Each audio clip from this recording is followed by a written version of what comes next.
I served time in federal prison, which turned out to be the best thing for me. I got clean. I rediscovered my passion. Then my dad broke you out. Exactly. To kill you. Exactly. But just as his men were tying me up for my execution, I launched into a performance of my Macbeth. Whence is that knocking? Wake Duncan with thy knocking. I wish thou couldst. They couldn't get enough of it.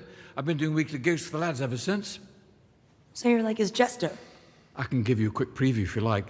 Nuncle, nuncle, nuncle. Thank you, Trevor. I think we're okay. Right now, we really just need to find a way to...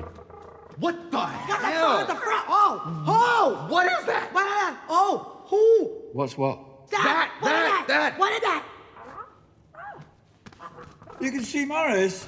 Morris? Oh, Morris! They can see you. You're real. All this time I thought I was hallucinating him. Oh, this is such fab news. Where's his face? He's a bit sensitive about that. Welcome back, everyone. This is my new Marvel Shang-Chi video for the alternate ending and some deleted scenes. The director came out and explained a couple versions of the ending that they played with before we got to the theatrical version, so we'll break it down. We also got that brand new Trevor scene, so I'll talk about him too. If you're brand new to the channel, be sure to subscribe to get all the videos. Now that the movie's been out for a while, we're going to start seeing some more Eternals trailer videos too, because that's coming out in November. And I should say, careful for spoilers for the ending of the movie if you have not seen it yet. But since they released the film, the directors come out and said that they had multiple different endings to the movie in different versions of the post-credit scene with different Avengers characters showing up in a different setting.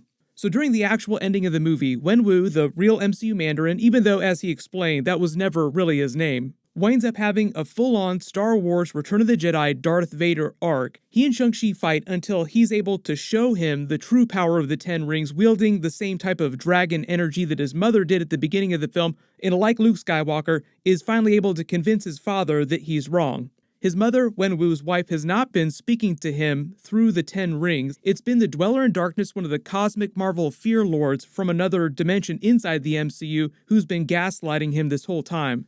Although there's a really interesting theory about what's going on with the capital cities of heaven and the Iron Fist mythology that I'll probably do in a separate video, but it's not really relevant for deleted scenes or the actual ending of the film. So Wenwu, like Darth Vader, sacrifices himself to save Shang-Chi, but in doing so, passes him the Ten Rings, like passes them to him formally, like here, these belong to you now, they're your responsibility, then promptly gets his soul sucked out by the Dweller in Darkness, killing him. And if it wasn't clear, they show you his dead body hit the ground, so he's meant to be dead. Shang-Chi uses the Great Protector Dragon's energy and the Ten Rings to go full Goku, Dragon Ball, Super Saiyan, killing the Dweller in Darkness. So this is where the director says they had this alternate ending. Originally, he said that they made a huge change to the plot. So in the alternate ending, originally they were going to have Wenwu, his father, survive the final battle, and he wasn't going to be killed by the Dweller in Darkness. But they had still planned on having the post-credit scene be his sister Ling taking over the Ten Rings organization and making all the changes that we saw in the final version of the movie. The most notable one being that she allows women to become soldiers and assassins like the Ten Rings version of Black Widows.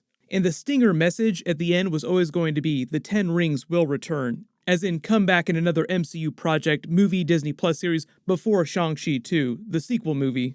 So in the alternate ending where Wenwu was going to live, he would have just left the Ten Rings to Ling, stopped being the Mandarin again, even though technically he wasn't the Mandarin to begin with.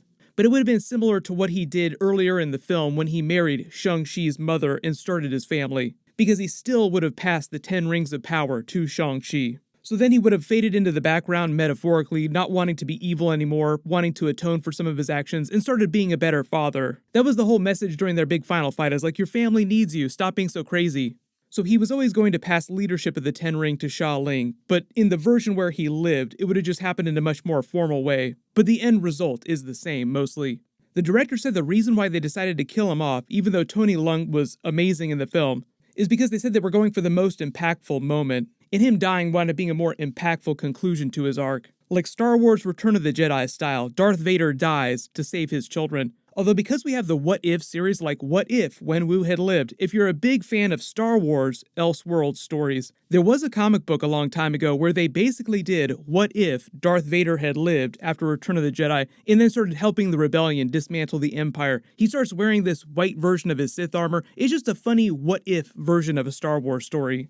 But Kevin Feige said the reason why they use the 10 rings will return message as the stinger at the end instead of having it say Shang-Chi will return, because a lot of times, like after the first Captain America movie, it says Captain America will return because the Avengers movie was happening next. Kevin Feige said at this point, there have been so many Marvel films, and because of what they did with the mid-credits scene, they said that they felt like the audience would automatically assume Shang-Chi would be back for more movies, so they didn't need to tell them in a stinger message at the end, like, oh, we always assumed he would come back. The whole mid-credit scene was meant to tease the Shang-Chi sequels in Avengers 5, with the details about the 10 rings being more ancient than the records of Kamar-Taj that Doctor Strange and Wong have. They're from another dimension, and they were broadcasting a signal to whoever created the 10 rings. In the way they played it, it was meant to be more ominous, like it wasn't a good character, like some great, powerful, ancient, cosmic villain. I've already talked about who I think that is in some of my other post-credit scene videos, so I'll link those at the end of this and down in the description. But pretty much everybody assumes Shang-Chi is coming back, so Kevin Feige said they just wanted to do something unexpected with that stinger. Because more casual fans would have probably assumed that the 10 Rings organization would be gone after Wenwu died. Big twist though, his sister takes over. Sharon Carter, power broker style. That's kind of the vibe they're going for. Like his sister Xialing isn't evil, Sharon Carter is not evil now, even though she's the power broker. They're meant to be morally gray characters, sort of playing between the lines, like Julia Louis-Dreyfus's Val character. The director also clarified that there were other versions of the mid-credit scene too that they worked on, but ultimately it was Kevin Feige and the other Marvel producers in the powers that be who chose which characters were in the mid-credit scene and what they were doing in the mid-credit scene, all that dialogue. Like everything about this and how it went down was dictated by Kevin Feige with some input from the director. The only thing the director said that he wanted in this scene here was that he wanted them to include Brie Larson's Captain Marvel because he'd worked with her on a separate movie in the past and they were friends. So he just wanted to work with her again. That was his only note, but everything else came from Kevin Feige. But that's why they did the scene with the Avengers Zoom call, because it was the easy way to explain how she could be there when currently in present day, heading into Captain Marvel 2, she's still over in the Kree Skrull part of the galaxy. The whole reason for the Hulk being there was to tease what's going on with him during She-Hulk, and the reason why they have him looking like Banner again, like he's turned back into Banner from Professor Hulk. And obviously all the details about the 10 rings were meant to tease Shang-Chi 2, Avengers 5, and the larger stuff that they'll continue to set up in the sequels. But the whole thing with the Trevor scene, just to move on to that, with his backstory after Iron Man 3, as he explains, he went to Seagate Prison where they were keeping Justin Hammer. Maybe he'll come back for Armor Wars. It seems like everybody's coming back from the Marvel Phase 1 and Phase 2 movies. But Wenwu's men broke him out of prison during the events of the Marvel one-shot All Hail the King during this scene here.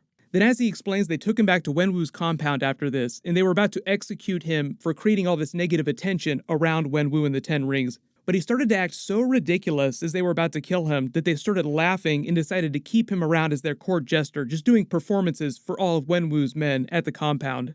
The whole thing with Morris, that he was the magical creature from Ta Lo, was captured by Wenwu later in the timeline after he'd captured Trevor. They said that he was picked up during one of Wenwu's many attempts to find alternate ways into Ta Lo, the alternate dimension, through the forest. And if it wasn't clear, Ta Lo is not meant to be on planet Earth, it's in a different dimension completely. Morris just happened to be in the forest, Wenwu's men found him there.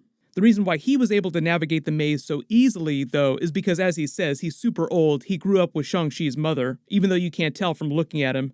And he'd lived in that area for so long, playing in the forest for so long, learning how it worked his whole life, so navigating it for him became second nature. It's the same thing with Shang-Chi's mother. She could have navigated the forest maze with her eyes closed.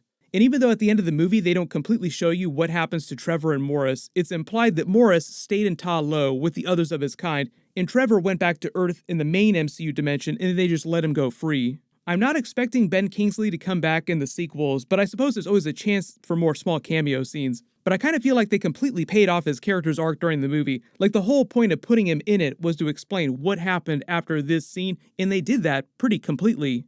But if we learn about any other big alternate endings or major deleted scenes, I'll include them in my future videos. Usually we don't find out about all of them until the Blu-ray and home video releases, which will actually be in the next couple of months, so you won't have to wait that long if you've had problems seeing the movie in theaters.